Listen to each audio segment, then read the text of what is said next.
Hi, this is Joe again with another review. And some time ago, I did a review of the G.I. Joe movie, which this year celebrates its 30th anniversary this year. That's the full-length animated film. And I realized I didn't do a review of the actual cartoon series. So that's the subject of this review, and it's reviewing the G.I. Joe cartoon. Now, I'm not going to do. I know there was like two other cartoon series that came out after the original G.I. Joe cartoon, which aired actually from 1983, which was a mini. They had two miniseries, one in '83 and about two others in 1984 before the full 2 years of the animated cartoons from 1985 to about 1987 on syndicated television. And then in 1987, you had the full-length animated film, and then it's pretty much ended the original cartoon.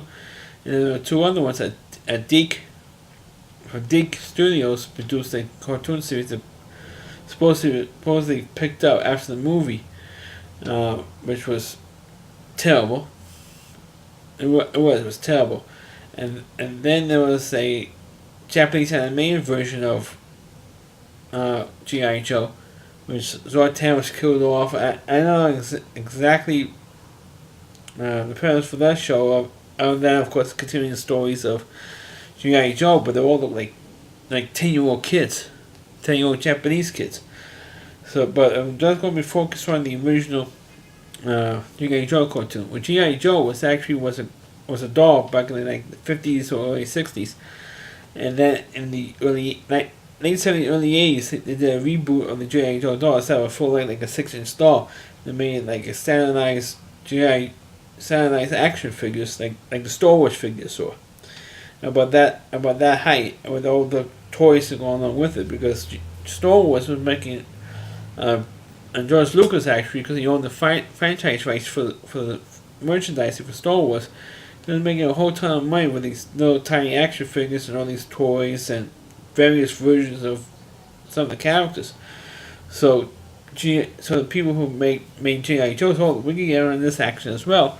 Instead of just having a 6-inch doll, they made like no action figures, and each one had like a code name, and they had all kinds of different toys. And they said, instead of fighting America's enemies, they fight a world enemy, which was the Cobra terrorist organization, led by Cobra Commander, which never actually saw his face, just a faceplate or a hood and mask over his face. You never actually saw his face. Another character you never saw his actual face was Destro, who wore a metal mask, or an iron mask. And they made all the time different kinds of like each one had like a counter spy.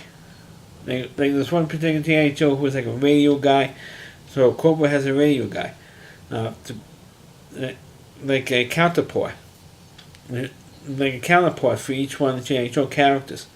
Like you had one who was a helicopter pilot, Wild Bill, where you had Major Blood, who was a helicopter pilot. And you had a ninja, Snake Eyes, for G.I. Joe, and you had Storm Shadow for Cobra, and then eventually you had Quick Kick in G.I. Joe, when they didn't prominently feature Snake Eyes. So anyway, and so the cartoons were popular, and so was the toys. So Hasbro decided, let's make a cartoon series, and let's see how this goes. And originally it was a 1983 5-part miniseries that aired, which was codenamed or changed to like the Mass Device, and it wasn't a 5-part series. It aired after school. It aired like about 4:30 in the afternoon, and as soon as I came home from school, it was on TV. And it was on for a whole week, 5 parts. So naturally, from Monday through Friday, naturally it was on after school, and all the kids told us, "Wow, did you see G.I. Joe yesterday? Oh wow, that was real cool." Because naturally, I remember when you would collect the toys or remember the commercials on television, they had that song, the Real American Hero, running through the commercials. Now you have a full-length miniseries, and that got pretty good ratings. And then next year, or like 6 months later, whatever it was, well, next year they did a sequel called Revenge of Cobra, which introduced Zortan and his dreadnoughts. And of course, the action figure was pretty cool because if you brought the character into the sunlight, he would change. Because Zortan is not supposed to like daylight, it messes up his camouflage. Because he used to be like a chameleon. He used to change his appearance. He used to impersonate people, and of course, he also would hide in the shadows. Camouflage himself into the shadows like a chameleon. But if he's exposed to sunlight, it kind of ruins it. And Zartan was the main villain. He screws Cobra and G.I. Joe at the end, playing like both sides against each other, and was going after both of them. Even though later on, for the rest of when he made the regular cartoon series, he was associated with Cobra and was like a Cobra agent, even though Deathstroke never trusted him.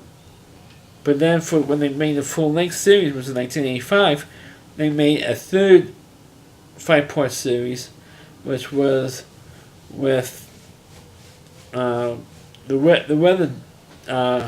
Pyramid of Darkness. That was the second 5-part series with Revenge of Cobra. That's with the Weather Dominator.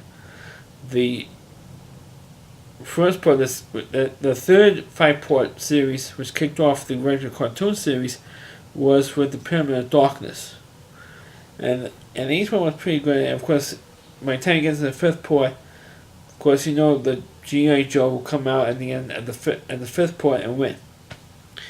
And that kicked off the regular G.I. Joe cartoon series, which was aired every day after school, and it was really like a half-hour animated commercial for the G.I. Joe toys and everything else. And during the cartoon, they would advertise, "Oh, get this doll, get this doll," and they would advertise for a Serpentor, which was going to be the huge villain. And they advertised that for like about a year, 6 months to a year before they even had the cartoon, which was the next 5-part series. But some of the better episodes were some of the 2-parters. That one episode with Dusty was a trader. He sold his soul to Cobra to get money for his for a sick mother. Of course, some of the better episodes, some of the crazy episodes, and the reason why I'm not going into the episodes bit by bit is because there was another guy who reviewed every single episode of G.I. Joe. So I'm not, and including the movie, the G.I. Joe movie. So I'm not going to go crazy and review every single episode. It would be way too much, it's going to be way too long of a video, and you guys are going to get sick of it, and I'm going to get sick of it.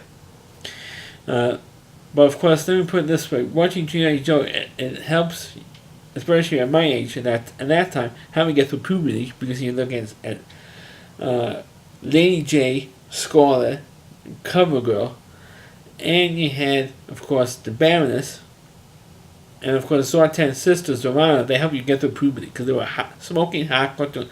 You gotta love those artists. The way they drew those characters, because they were all, well, except for maybe CoverGirl, she was about average, but all the other women on that show, on that cartoon, were smoking hot women with great bodies, and sometimes you actually see them in bikinis. Particularly the Baroness. You saw her. There was one episode which was one of the crazy episodes called the Game Master, and practically through the whole episode you see the Baroness in a bikini, and that is really the only highlight of that cartoon. Of course, there was also one where Cobra, it was called Cold Slither, where they used, Cobra uses subliminal messaging in music, and they use Zartan the Dreadnoughts to pretend to be a rock band. And you see Lady J wearing a cuff t-shirt tied up to here, and you saw her body a little bit, and her legs and everything else. And of course, I am not kidding. I used to have a teacher, a high school teacher, who kind of looked like Lady J with the hairdo and everything. It was similar. She looked very similar to Lady J in the G.I. Joe cartoons. So that's why I developed more of a crush with Lady J. I said, hey, she looks like my teacher, one of my teachers. And more and more they have more stuff with Lady J eventually, and CoverGirl more than Scarlet. Scarlet was there originally, but one of the better episodes that involved Scarlet was the episode with uh, where Cobra kidnapped several family members of some of the members of the GI Joe, and they used hypnotized them to use them as human weapons to go after GI Joe. And I thought that was one of the creepiest, scariest, well, not really scariest, but one of these really creepy, disturbing episode. Because what were they doing? The moles in that episode and that was a 2-point episode. And usually when they air the 2-point episodes, usually air like during the middle of the week or at the beginning of the week. They want to leave you hanging for like to the next, let's say Friday or Monday. Let's say the first part on Friday, and you have to wait till the whole weekend. So, oh my God, what's going to happen in the Giant Joe cartoon? That never happened. But it was really, really creepy to see something like that particular episode. And then when they had the second season started with a 5-part show where they brought in some new characters, including Dr. Mindbender and professional wrestler Sergeant Slaughter, and they created a new Cobra leader because Dr. Mindbender, and of course later on when they had the G.I. Joe movie, actually explained this, that Galapagos, whatever his name is, who was the actual leader, a form of Cobra, used a mind probe on Dr. Mindbender to make use DNA from the world's greatest conquerors to make a brand new Cobra leader, because they were tired of Cobra Commander failing all the time. So they made this whole new Cobra leader, and they called him Serpentor, and he had this real big elaborate costume with the snakes over his shoulders and stuff like that. And I thought it was really a cool character. He was more over the top than any of the other characters in G.I. Joe. And I thought the character was really, really, really cool. But Cobra Commander was always there running around trying to screw up Serpentor's plans because he was jealous. And that he felt like he should be the leader of Cobra because he was really the one that's, according to the G.I. Joe movie, the one that was sent out to conquer the world. And the rest of the Cobra decided to screw him over for this other guy. So he tried to screw up as much as Serpentor as much as possible, and the G.I. Joe team became a little more lax. So they brought in Sergeant Slaughter to retrain the G.I. Joe troops to be more vicious and stuff, to be tougher guys to fight against Cobra, because Cobra's got tougher. Now we're going to get tougher too. And so they brought Sergeant Slaughter did provide his own voice for the character. So he's not only real soldier, even though he really wasn't. That was his wrestling persona to provide the voice for the Sergeant Slaughter cartoon character. And they did make an action figure doll of Sergeant Slaughter, plus with the Serpentor and everything else, and the toys for Serpentor was already out already. At least 6 months to a year before they even did that on TV. And of course the Serpentor character was really, really cool. And they also brought in Zortan's sister and his brother from Dreadnoks. So they brought in a few new characters on both, I think more on the G.I. Joe side than on the Cobra side. For some reason they always bring up more characters from the G.I. Joe side than the Cobra side. And of course, every time they bring in new characters, the older characters get written out. Like on G.I. Joe, Snake Eyes got written out, and you had Quick Kick on there, and he was eventually also written out. You had Scarlet was eventually written out, and they brought in more stuff for Lady J and CoverGirl to do, for the most part. And of course, the Baroness didn't really do all that much stuff anymore during the second season, and for Zorana. And one was interesting part with Zorana was that she actually had a love story with one of G.I. Joe's in the second season. I think it was Dalton. And I thought it was a great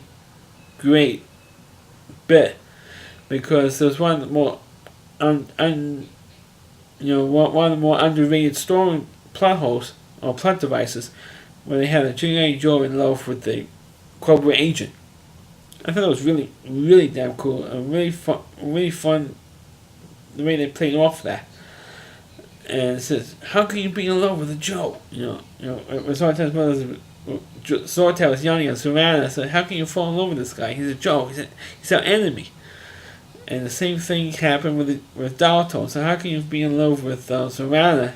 She's our enemy too. He said, "Yeah, I know, but I'm in love with her."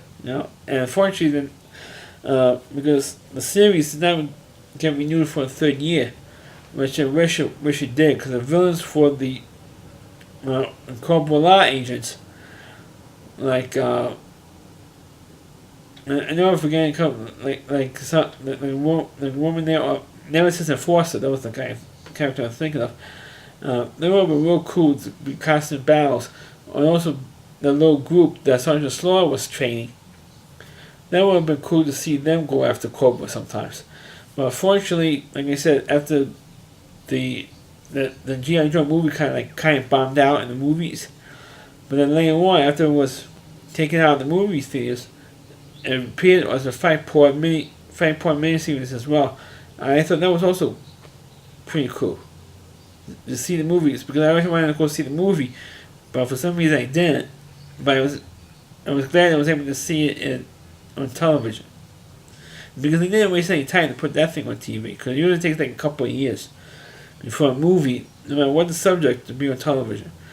And they put it on regular broadcast time, and I was able to see it. I thought this was damn cool to see it, because the theme music was cool. And, well, I already mentioned that in that review. But like I said, it was really a shame that this cartoon season only lasted 2 years, because I think the other big cartoon series that was based on a toy line, which was the Transformers, that lasted a lot longer than G.I. Joe did. Even though G.I. Joe's cartoons or the commercials lasted longer than the movie did, or the cartoon series. But as soon as the movie came out, as soon as they stopped with the original cartoon series, they pretty much stopped with the not only the cartoons but also the commercials as well. Same thing. Even though they had several reboots of both the Transformers and G.I. Joe, you don't see the commercials for either one anymore. Even for the reboots, you don't see those toy commercials anymore. That's because there's no more Saturday morning cartoons. I mean, if they were, they would have seen those toy commercials there. But G.I. Joe is still one of my favorite cartoons. I still try to find clips of it or episodes on YouTube. But there's always some, with the stupid copyright rules here on YouTube, they always take them down. And there are clips of G.I. Joe on YouTube, and it's pretty fun to, just to look back in your childhood and watch these things. And if you guys haven't never watched G.I. Joe and watch it now, it's pretty kind of like hokey by today's standards, because it's not all that dark. Because the tone is different. Because mainly in the 80s, and the tone was always different. And back in the 80s, than it is today for anything animated. Maybe any superhero style stuff, there's always a darker tone. But G.I. Joe was one of the last cartoons that didn't have a dark tone. They have some pretty disturbing episodes, yes, but not in tone, because it always resolves at the end of the episodes. One of the episodes that's more fun, they should mention, was like the episode called The Viper, because it has one of the oldest jokes that resolved at the end of the episode, because G.I. Joe thought the Viper was a corporate agent, but it was actually the window viper, the window washer. He calls it the window viper, vipe. That wipe, his accent said vipe. Sort of viping the windows, your windows. And that became one of the oldest jokes, but it's kind of one of my favorites because it has a funny episode at the end. There's also one with a MacGuffin device, which made shipwrecks telling stories to a bunch of kids, and this MacGuffin device brought shipwrecks cartoon characters to life, or stories characters to life, and that was kind of like a hokey episode. But some of the better episodes of the series were the 2-part episodes, and of course the 5-part angles.